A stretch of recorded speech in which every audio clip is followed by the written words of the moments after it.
Ok, saludos a todos. Esto es la primera parte de trigonometría, el tema tal vez más importante de cuarto año de matemáticas, el tema que tiene muchísima aplicación en la vida real, sobre todo en ciencias e ingeniería. Tal vez en ciencias administrativas, humanidades, esto no tenga tanta aplicación, pero para hacer ciencias e ingeniería, la trigonometría pasa por algo fundamental. Entonces, en este primer bloque de cuatro en los que he, he trabajado la trigonometría, vamos primero a revisar lo que son los ángulos, la convención de signos utilizada con los ángulos, lo que son los radianes, que es la unidad matemática utilizada para medir ángulos, los triángulos, en particular los tipos de triángulos y lo que son los criterios de semejanza e igualdad de triángulos. Y por último, vamos a definir formalmente lo que son las razones trigonométricas.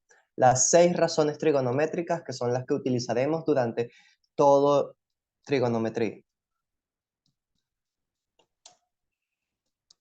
Primero, sobre los ángulos. Recordemos un poquito de física cuando lo vimos hace ya tiempo en el primer momento. El ángulo tiene dos lados, unidos por un vértice. El lado fijo lo llamaremos lado inicial y el lado hacia donde giramos es el lado terminal. Dependiendo de hacia dónde giremos, tendremos un ángulo positivo que giramos en este sentido y tendremos un ángulo negativo si giramos en este sentido. ¿Qué ocurre aquí? ¿Hacia dónde estamos girando? Bueno, fíjense que en el ángulo negativo estamos girando en el sentido de las manecillas del reloj, es decir, estamos girando en sentido horario. Y así vamos a llamar a los ángulos en sentido negativo. Y cuando giramos en sentido contrario, es decir, en el sentido contrario a las manecillas del reloj, llámese antihorario, anti de contrario y horario de las manecillas del sentido normal de las agujas del reloj, vamos a tener un ángulo positivo. ¿Por qué? Porque así es la convención de signos y no vamos a estar deliberando acerca de la filosofía de por qué para acá es positivo y por qué para allá es negativo. Lo que es importante es horario y antihorario. Y fíjense que no estamos girando ni a la derecha ni a la izquierda. ¿Por qué? Porque aquí estamos girando, si lo queremos ver de esa manera, nos vamos hacia la izquierda. Pero aquí también vamos hacia la izquierda, solamente que por debajo. Entonces, ¿hacia dónde estamos girando realmente? Izquierda, derecha, arriba, abajo, no nos está sirviendo porque, ajá, aquí esto está girando en el sentido horario, sería un ángulo negativo, pero estamos girando hacia arriba y aquí también es hacia arriba, entonces hacia arriba y hacia abajo tampoco nos sirve. El criterio para decir hacia dónde estamos girando es horario o antihorario, para que podamos hablar y nos podamos entender, porque de nada sirve que hablemos y no nos entendamos. Ahora, lo que son los radianes. La definición de radián es sencillamente el ángulo para el cual la longitud del arco, que yo llamo S, subtendido, es igual al radio. Lo observamos aquí. Aquí tenemos un ángulo de un radián. ¿Qué es lo que nos dice? Bueno, tenemos el radio de la circunferencia, ¿sí? Porque si completamos el giro tenemos una circunferencia. Entonces podemos hablar de su radio.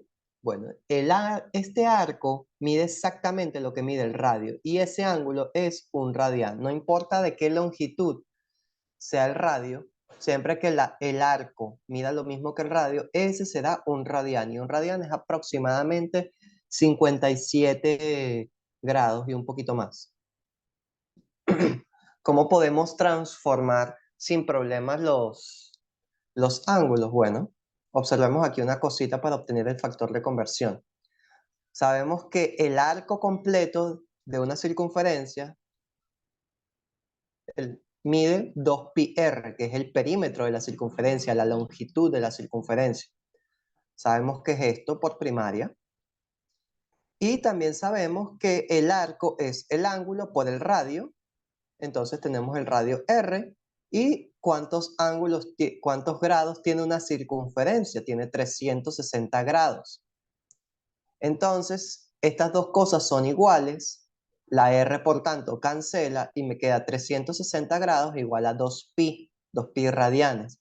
Si yo simplifico todo por 2, entonces me queda que 180 grados equivale a pi radianes. Efectivamente, si nosotros hacemos el experimento de completar la circunferencia, completar media circunferencia, llegaremos a que media circunferencia es un poquito más de 3. Y justamente pi es 3,14, es decir, un poquitico más de 3.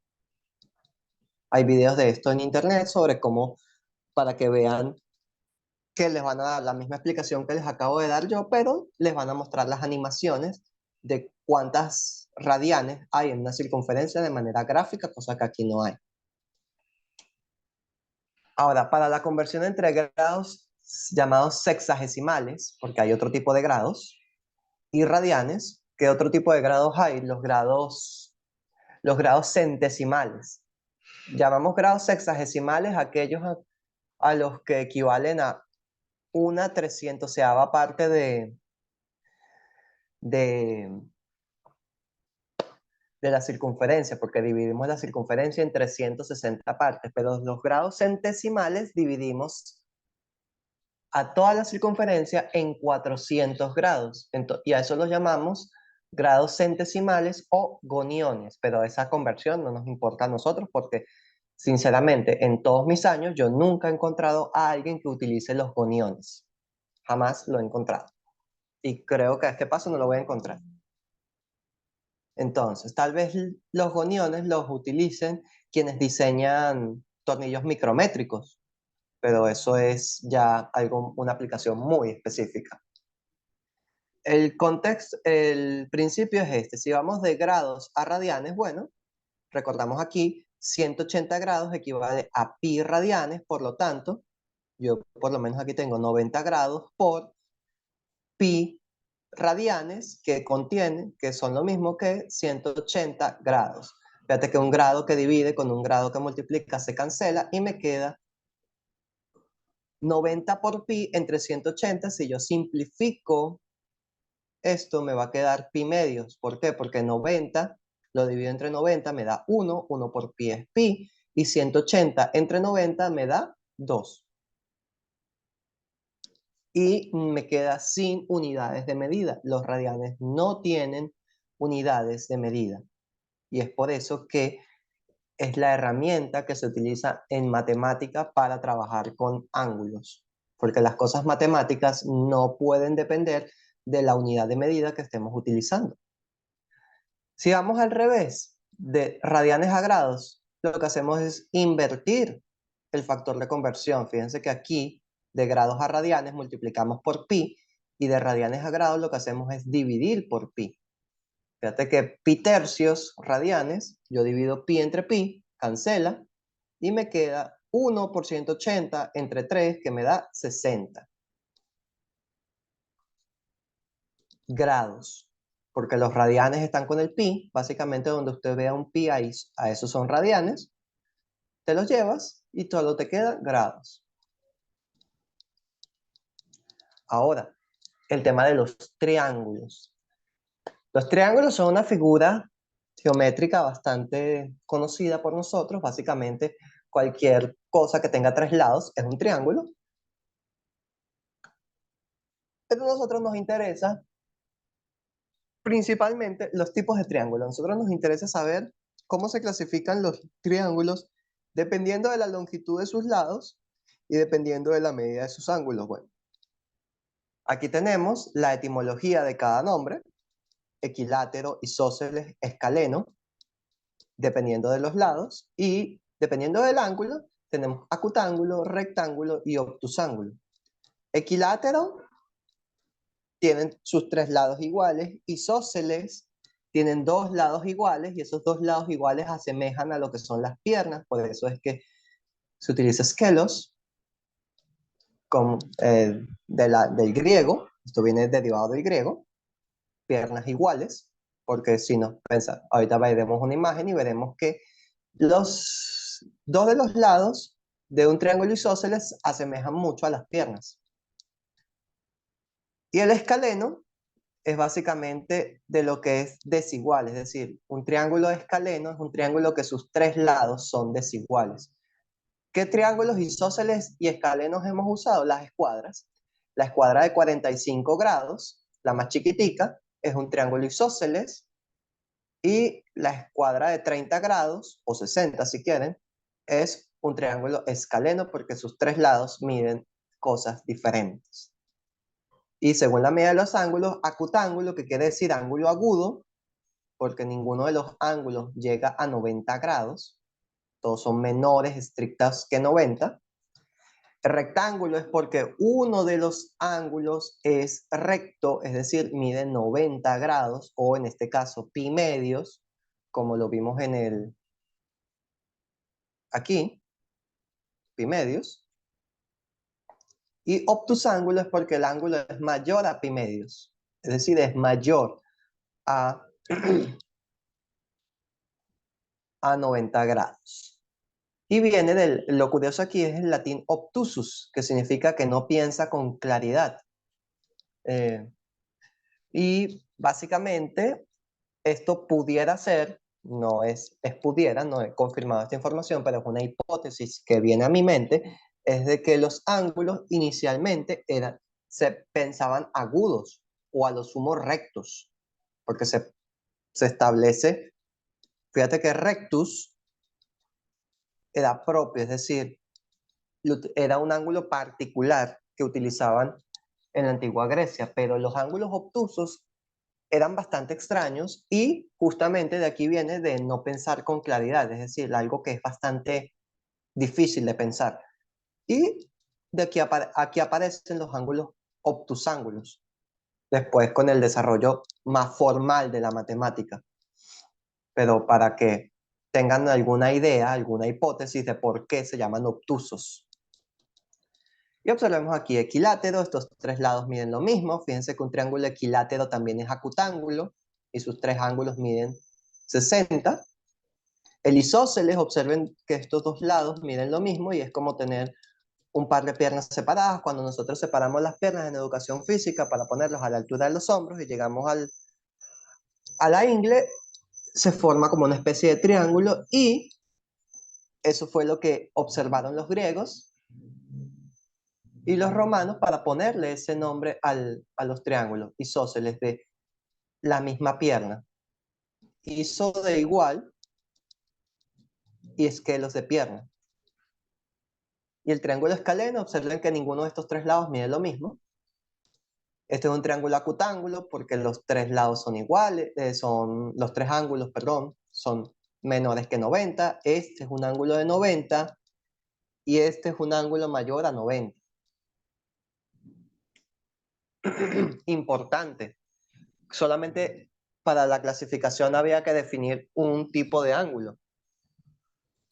¿Por qué? Porque justamente en todo triángulo, la suma de sus ángulos internos es 180 grados. Es decir, estos tres angulitos que ustedes ven aquí que se forman en cada vértice tienen que sumar 180 grados, por lo que es lo mismo pi radianes. Es decir, si yo tengo un ángulo alfa, un ángulo beta y un ángulo gamma, la suma de ellos tres tiene que darme pi, o lo que es lo mismo 180 grados.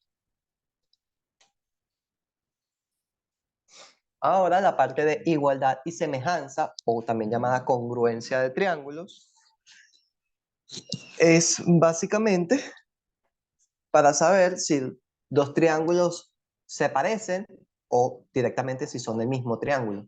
Igualdad es que son el mismo triángulo y congruencia o semejanza es que se parecen, y tal vez la idea de se parecen suene mejor como que tenemos a escala, es el mismo es el mismo triángulo pero más grande o más pequeño. Es decir, tenemos el mismo triángulo pero cambiado de tamaño. Y la igualdad son exactamente del mismo tamaño y son el mismo triángulo. Bueno, los criterios son, si los tres lados son iguales, entonces no queda de otra que sean el mismo triángulo. Si tenemos dos lados de un triángulo y el ángulo entre ellos iguales, por ejemplo, si tengo este lado aquí, el AB, y tengo el BC, si yo giro, volteo, lo que sea, pero un ángulo sigue midiendo esta misma longitud y el otro sigue midiendo esto, y de paso el ángulo entre ellos sigue siendo beta, entonces no queda de otra que esos dos triángulos sean iguales. No va a quedar de otra. Y el último criterio, este es el criterio LLL, es por lado, lado, lado, porque estamos hablando de los tres lados. Este criterio es lado, ángulo, lado, porque lo vemos así, lado, ángulo, lado. O al revés, lado, ángulo, lado. Y aquí es ángulo, lado, ángulo. Ángulo, lado, ángulo. Si tenemos un lado igual y los ángulos que se forman en esos vértices son iguales, es decir, si beta y gamma son iguales en los dos triángulos y de paso la longitud que los separa es la misma, entonces forman el mismo triángulo. Ese triángulo puede estar girado, puede estar rotado, lo que ustedes quieran, pero son el mismo triángulo. Y la semejanza o la congruencia, como habíamos hablado, es tenerlos a escala. Por lo tanto, aquí aparece una palabra que se llama proporcional. Que sus tres lados, por ejemplo, el criterio de los tres lados, lado, lado, lado, sus tres lados son proporcionales. Es decir, que la razón entre ellos es la misma. La razón entre ellos, por ejemplo, supónganse que tenemos este triángulo, pero más chiquito, en la misma proporción. Es decir, que si yo disminuí esta longitud a la mitad, entonces esta otra longitud se redujo a la mitad y esta otra longitud se redujo a la mitad. O si lo dupliqué también, o sea, si el triángulo lo hago más grande, entonces el nuevo triángulo tiene los lados midiendo el doble de los respectivos en el otro. Y eso es lo que le da la semejanza o la congruencia. Tenemos también un criterio lado, ángulo, lado, porque si dos lados son proporcionales, fíjense que es casi lo mismo, los dos lados son proporcionales, este mide la mitad. Tengo este triángulo, que es mi guía. El otro triángulo, este lado mide la mitad, este otro lado mide la mitad, y el ángulo entre ellos, llámese beta, mide lo mismo, ok, entonces tenemos un triángulo semejante, un triángulo congruente, que es básicamente la mitad, es medio triangulito. Y por último, el último criterio es, valga la redundancia, es el criterio ángulo, ángulo, ángulo. Si sus tres lados son iguales, si sus tres ángulos son iguales, yo lo único que puedo asegurar es que son congruentes, que son semejantes, porque sus tres ángulos son iguales. Si yo mantengo esta longitud de estos ángulos aquí, por ejemplo, si trazo una línea paralela para acá, estos ángulos que se van a formar, si yo trazo la paralela, van a ser los mismos. Y el nuevo triángulo que formé es congruente con el triángulo más grande. Pero lo único que yo puedo decir con seguridad es que son semejantes. Para decir que son iguales me falta información sobre los lados y justamente este criterio se basa solamente en los ángulos. Ya que no tengo información de los lados, no puedo decir más nada. Pero lo más que yo puedo llegar a decir es que son semejantes, son congruentes. Esto básicamente es una idea que voy a explotar más adelante cuando hable sobre sumas y restas de ángulos, porque voy a dibujar triángulos a diestra y siniestra. Pero ahorita nos vamos a concentrar primero en hablar acerca de las razones trigonométricas. Y vamos a recordar primero el concepto de los catetos, que básicamente son los lados que forman el ángulo recto en un triángulo rectángulo, y lo que es el cateto opuesto y adyacente. Vuelvo y repito aquí. Para hablar de opuesto y adyacente hay que hablar en referencia a un ángulo. Entonces que aquí no se ve muy bien, pero este es mi ángulo, el ángulo que se forma entre los lados BC y AC. Este es mi ángulo. Entonces, fíjense cómo está aquí. El cateto opuesto, que está dibujado en azul, es el lado que está al frente del ángulo. Es el ángulo que diríamos es el espejo. Es donde el ángulo se ve reflejado. Y el cateto adyacente es el que forma parte de dicho ángulo.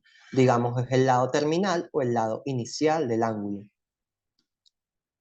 Básicamente, como también lo hizo una profesora argentina, si es adyacente, si toca al arco del ángulo, si toca al ángulo, y opuesto si no lo toca, básicamente.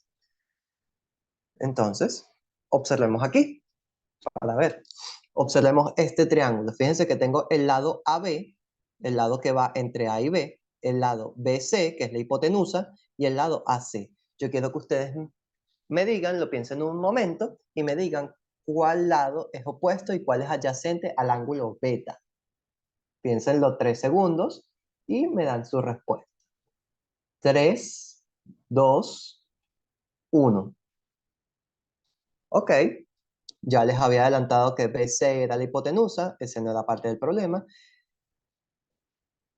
AB es el cateto opuesto de beta, porque AB no lo toca. Y aquí está mal de la página internet donde lo saqué. AC, aquí es AC, es el cateto adyacente de beta. Aquí hay un error en la última línea, es AC. Observen el mouse, que no es AB, sino AC. Déjame anotarlo aquí para que se vea. Es AC.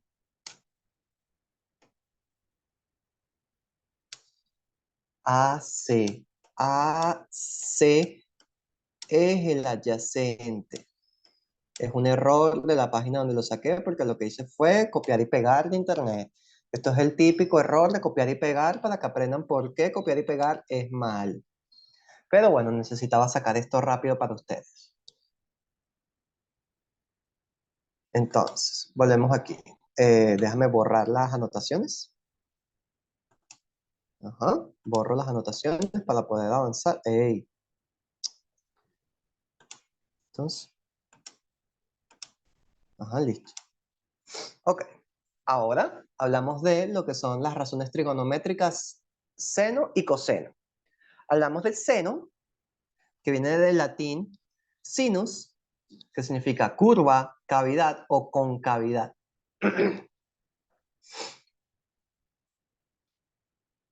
Y en español lo representamos la función, la razón la representamos con sen, pero en inglés, y es de donde pude hacer esta imagen, lo conseguimos como sin, de sinus.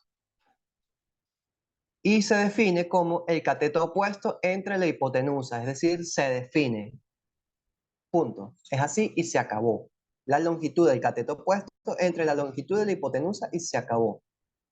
El coseno proviene de la abreviatura latina complementis sinus, que abreviado es cosinus, que significa complemento del seno, es decir, se llama coseno porque es el complemento del seno. Y aquí tenemos, y la palabra complemento va a significar bastante en las siguientes, en las siguientes clases. Pero por ahora mantengan esta palabra en stand-by, en su arsenal. Esto es complemento. La palabra complemento va a ser muy importante para otras cosas. Entonces, el coseno se define como el cateto adyacente entre la longitud de la hipotenusa. La longitud del cateto adyacente entre la longitud de la hipotenusa. Y ya eso lo habíamos visto en física y lo habíamos utilizado para trabajar con la descomposición de vectores en sus componentes rectangulares. Aquí vamos a ver primero que ambas cantidades son adimensionales, es decir, ni el seno ni el coseno como tal tienen ángulos, tienen unidades. Es decir, ustedes no me pueden decir que el coseno de un ángulo vale 37 grados. Eso está mal. Tampoco me pueden decir que vale 37 metros. Eso está mal. Y está mal por dos razones. Primero, porque me están dando una unidad de medida y esto es adimensional. Fíjense que lo que ustedes pongan aquí arriba como unidad, que es longitud, o sea, ustedes ponen aquí metros, centímetros, se va a cancelar con esto mismo porque la hipotenusa también se va a medir en metros o en centímetros. Entonces, si ustedes me dan dimensiones A esto me dan unidades de medida, yo les voy a poner 0 con esa unidad de medida porque se los estoy advirtiendo desde ya que es adimensional. Y son a lo sumo 1. Y yo les dije, ¿cuál número? 37. Es decir, el seno y el coseno jamás, jamás, oígase bien, jamás les puede dar algo mayor que 1. Lo máximo, lo más grande que les puede dar tanto el seno como el coseno es 1. Más allá de eso es imposible que les dé otra cosa. Es imposible.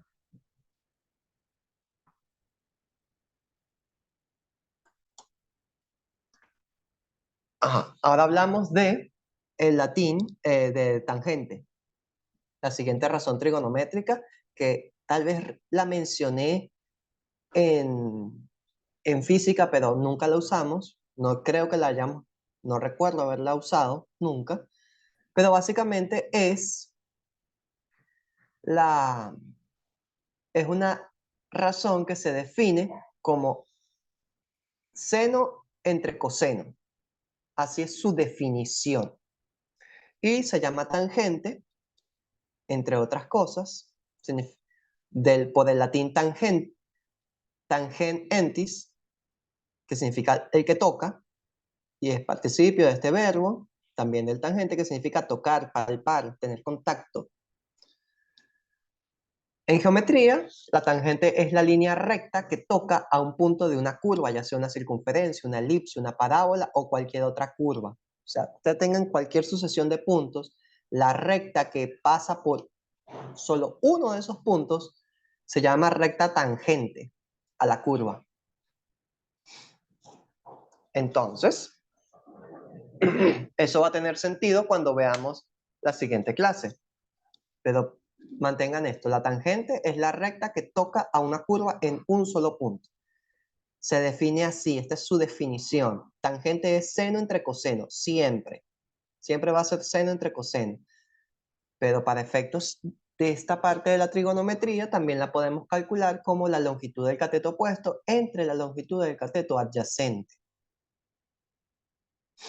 Y vamos a demostrar eso. Observen aquí que tengo tangente de z. Esto es igual, por la definición de tangente, a seno entre coseno, que es su definición. Esto siempre es cierto porque esta es la definición de tangente, la definición no se cuestiona, la definición se obedece y ya. Y ahora esto es igual por la definición del seno y la definición del coseno. Fíjense que son definiciones. El seno es igual a la longitud del cateto opuesto entre la longitud de la hipotenusa y el cateto adyacente es, y el coseno es la longitud del cateto adyacente entre la longitud de la hipotenusa. Y por último, si yo hago división de fracciones, es decir, aplico la doble C o sencillamente tengo el mismo denominador en ambos lados de la fracción, entonces los cancelo y me queda la longitud del cateto opuesto entre la longitud del cateto adyacente. Y es lo que quería demostrar. Hasta aquí llega la demostración. Fin de la prueba. Fíjense que esto es una demostración y vamos a hacer este tipo de cosas. Por eso me interesaba que aprendiesen a hacer las demostraciones, a ir practicando las demostraciones con logaritmos, porque vamos a utilizar este mismo sistema aquí. Entonces, lo mismo que ya habíamos hecho hasta ahora, con logaritmos lo vamos a seguir haciendo. Solamente tienen que ir tomando esta definición, esta la pudiéramos llamar forma alternativa de la tangente, y tenemos la definición del seno y la definición del coseno. Y la vamos a necesitar la vamos a seguir necesitando y vamos a añadir más. Parte de este tema es tan denso es por las demostraciones, que es una parte importante de su formación, porque tal vez no vayan a utilizar trigonometría los que se dediquen a ciencias humanas, a ciencias sociales, pero sí lo que sí van a hacer es demostrar cosas. Dedíquense a lo que se dediquen, ustedes van a tener que demostrar que lo que ustedes dicen es. Y para eso necesitamos una estructura de pensamiento bien cableada. Y las demostraciones nos dan esta estructura. Entonces, por último, para terminar con esta clase, tenemos las razones trigonométricas inversas. Tenemos la secante, que es la inversa del coseno, y viene del latín secantis, que significa cortar.